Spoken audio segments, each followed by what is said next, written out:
জি বাংলার ধারাবাহিক পরিণীতাতে চলছে মহাপরিণয় সপ্তাহ। পারুল ও রায়ানের সম্পর্ক এবার হয়তো এক অন্যরকম পরিণতি পেতে চলেছে। কারণ জি বাংলার পর্দায় এসেছে পরিণীতা ধারাবাহিকের নতুন প্রোমো। ন্যাড়া গোয়ালের বিয়ে পারুলের সাথে বিয়ে ঠিক হয়েছে সেই গ্রামেরই এক সম্ভ্রান্ত পরিবারের ছেলের সাথে। কিন্তু বিয়ের দিন পারুল কোণে সেজে নিজেরই হবু বরের গায়ে হাত দিয়ে নিজের জীবনে ডেকে আনলো বিপদ। আসলে পারুলের বাবা খুব একটা বড় লোক নয়, অত্যন্ত দরিদ্র পরিবারের মেয়ে পারুলের বিয়ে কোনোভাবে দিয়ে দায় সারতে চাইছে পারুলের বাবা। কিন্তু পারুলের হবু বর নিজের বন্ধু বান্ধবদের অতিরিক্ত খাবার খাওয়ানোর জন্য মিষ্টি কম পড়ায় পারুলের বাবা তার হবু জামাইকে অনুরোধ করে যে মিষ্টি শেষ হয়ে গেছে। কিন্তু তখন পারুলের সামনে পারুলের বাবাকে ধাক্কা মারে পারুলের হবু বর। ঠিক তখনই নিজের বাবার অপমান সহ্য করতে না পেরে পারুল চড় মারে তার হবু বরকে।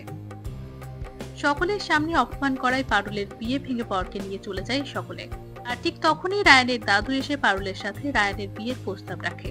বিয়ের কথা শুনে যেন মাথায় বাজ ভেঙে পড়ে পারুল এবং রায়ানের। কারণ তারা প্রথম থেকেই একে অপরকে মোটেও সহ্য করতে পারে না। এবার দেখার পালা কিভাবে তেলে জলে মিশ খায়। বিয়ের কথা শুনেই তুমুল ঝামেলা লেগে যায় রায়ান এবং পারুলের। রায়ান কি নিজের পরিবারের কথা শুনে পারুলকে জোর করে বিয়ে করবে? কিভাবে সম্পূর্ণ হবে রায়ান এবং পারুলের বিয়ে? জানতে দেখুন পরিণীতায় মহাপরিণয় সপ্তাহ। 2টা ডিসেম্বর থেকে 8ই ডিসেম্বর, ঠিক রাতটা 8টায়, শুধুমাত্র জি বাংলায়।